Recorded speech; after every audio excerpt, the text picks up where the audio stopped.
అసలు ఏముంది ఊర్లో? కన్నులకే తీయదనం రుచి చూపే.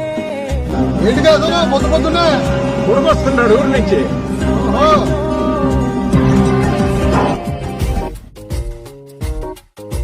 నిద్ర చాలని బద్ధకమల్లే ఉళ్ళిరిచింది ఆకాశం.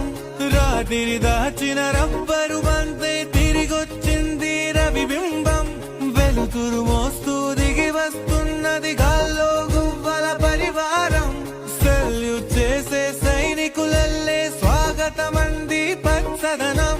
మౌనంగా ధ్యానంలో ఉంది మాగాణం. చిట్టి భద్రంగి పిట్టల టిక్కు టిక్కు కొమ్మ రంగల్ల మైనాల